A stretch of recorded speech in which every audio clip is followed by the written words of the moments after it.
Hi everybody, I'm Dan.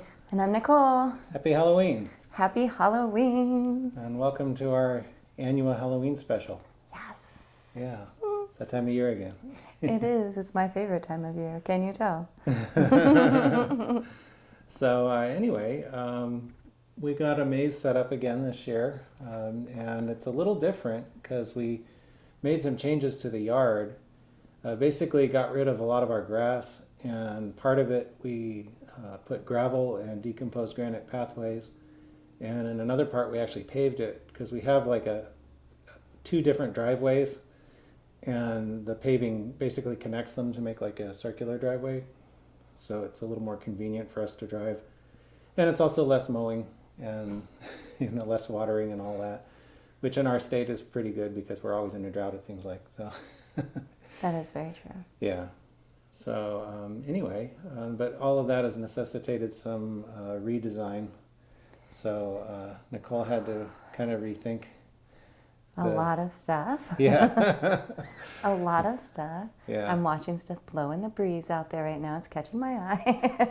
Yeah. We've had a lot of wind this year too. Yes, we've had a lot of wind. I kind of feel like we're living in a bit of a wind tunnel right now with the way the wind has been.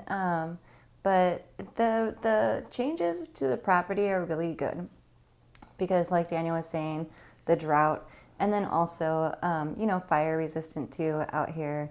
We have a lot of fires and wildfires and stuff, so it's nice to not, have less fodder for the fire to be catching a hold of. Mm-hmm. So they were good things to redesign for the property, but they did throw the maze into quite a carfuncle because there's nothing to really tag anything down to.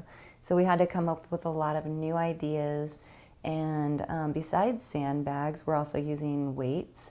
It's like actual weightlifting weights that people use. Like they come and they're very thin and they're perfect because they have a lot of holes so we can tie down. So that has been very interesting to find different things you wouldn't normally use to be able to use on this stuff. Yeah. Right. So that's been cool. And we got some anchors as well. I think they're intended for camping. Yeah, those are intended for camping. They are. But anyway, my thought was, because they're the type that actually have like a screw that you basically screw them into the ground. And so I'm thinking we'll just leave them there, throughout the year. And we will have to put something there so we can find them again because they're kind of going to get buried in our gravel. So they will. Yeah. They will. Yeah, that's very true. But I'm happy with that because that means that it's something you won't have to redo next year. It'll be something that's like a one and done, as long as we can find ways to find them again. Yeah, have to put little flags or something on them. I don't know. Yeah, something. We'll have to figure out something. Yeah. But it also afforded us to make a larger maze as well. Yeah, I think we're utilizing more of the property. Definitely. Because we've kind of pushed into, and we have an area where there's some fruit trees that we planted a couple of years ago, and we weren't really doing a whole lot with that area, and now not for the maze anyway. Not for the maze, but now we have that, and that's actually made room for a train. Yes, and what's really cool about extra room is how many different trains it's made room for. Because we've got some blow-up trains this year that we didn't have last year as well, which made me super excited. And look out for Christmas, guys, because we've got a new blow-up train for Christmas too, which is pretty awesome too. Yeah. And I'm hoping that the Boo train leads to other trains being out there for people when they drive by and look at our displays. I think it'd be really cool to do a Christmas one too. Yeah. Yeah, that would be cool. That'd be really awesome. So huge space and lots of new problem-solving moments this year. Right. Yeah, for sure. Yeah. Definitely. I was pretty excited about the train. I'm actually using some of my large-scale stuff. Yes. And I actually just put out a video about building a couple of the cars for what we're calling the Boo train. Yes, the Boo train. Yeah, and I might do more. I have some other freight cars that I wasn't really using for anything that I might kind of repurpose for that. They'll just be in the train this year, but maybe for next year we'll do a little more with them. That would be so cool. And if you guys get a chance to see that, I really hope you do. It's purples, oranges, and blacks, and it's just so cool. And the red interior, I really want to get, like if they make it, scale size ghosts and skeletons and stuff that could like fit in there and be sitting in there, and that way it looks like ghouls are riding the train. Yeah. Like they should be riding the train. That would be pretty cool. So yeah, that would be really, really special. So yeah, I'm hoping. I mean, I would like eventually to.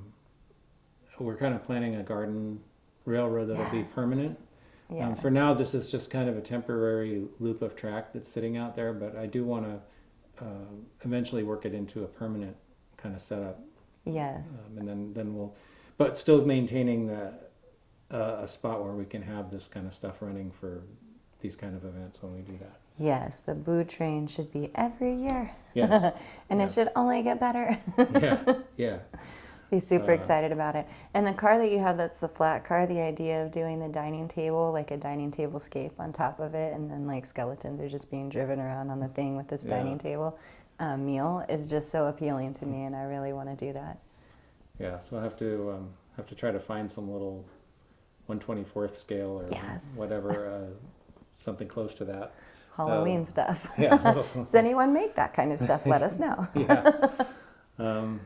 Yeah, that's one thing I've not found a lot of really good like figures for large scale. There's a lot of not so great looking ones.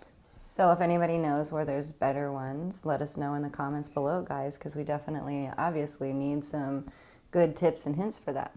Because Yeah. I want good, realistic people in there, you know? Yeah. I think that would be really cool.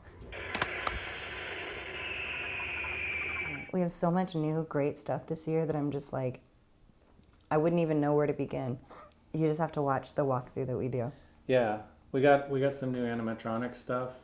There's a wizard out there, which is pretty cool, and we got Yes. an Oogie Boogie from Nightmare Before Christmas. Yes. Oh, also the big 10-foot tree. Oh, yeah. That's the biggest, like anything that we've ever had. It's huge. Yeah, big blow up. Yes. So we have a lot of blow ups. We do, which was Yeah. part of the problem-solving issues. Yeah, the wind No grass. The wind has made the blow ups fun this Yes. year, but No we're grass hoping, has made it even more fun, though. Come on. yeah, that both of those things. So I don't know. We may get more animatronic stuff in the future. Yes. That seems to not be so prone to blowing away, but Yes. Very true. it's an adventure. It's been so much fun. We have 4 witches tables this time around, too. 4. Yeah. Like, there's so many cool things out there on them. Oh, and our friend who does a booth at the Ren Fair, the local Ren Fair here, lent us a couple of her mannequins too. Yeah, so we have 2 headless mannequins in there as like little, stationary, wonderful things is like right outside of our doors. So as you're walking down, I think, the second to last path in the maze, you get to pass them. I'm trying to figure out a better way for their heads to like be in their hands though, which I think would be really funny. I find a lot of this more funny than frightening. That's okay. Yeah, until like people start adding like blood and guts, and then I'm like, ew, no, that's no. Yeah. But the rest of it is just fun and spooky, and I love it. Yeah. It's so silly. Yeah. Oh my gosh. Anyway, we can't wait for you guys to see it all. Yeah. So we're going to do a little video walkthrough and let you see everything. Yes, even this room that we're sitting in right now is a cool display because people walk by the window right here, and we've set it all up as a Halloween dinner with Halloween themed plates and stuff. So the first set of plates is from Coco. It's got a bunch of different Coco stuff on it. And then these are plates I've had forever that are just skeletons. And then of course, you can't have a cool Halloween theme without our Disney Jack. Like, it's so important to have really, really cutesy stuff. And most of this stuff I've been collecting, you guys, for years. Collect slowly at a time. And by the time you're done collecting, you're going to have such a great, eclectically wonderful, different, table than anybody else. I love it. Yeah. It looks really cool. It does. So anyway, I guess we'll get to the walkthrough. And, Oh, yay. Thank everybody for watching, and have a happy Halloween. Yes, I hope you guys enjoy it. It was a lot of work. And, our work is hopefully your pleasure. Yeah. All right. So enjoy the video. Thanks for watching.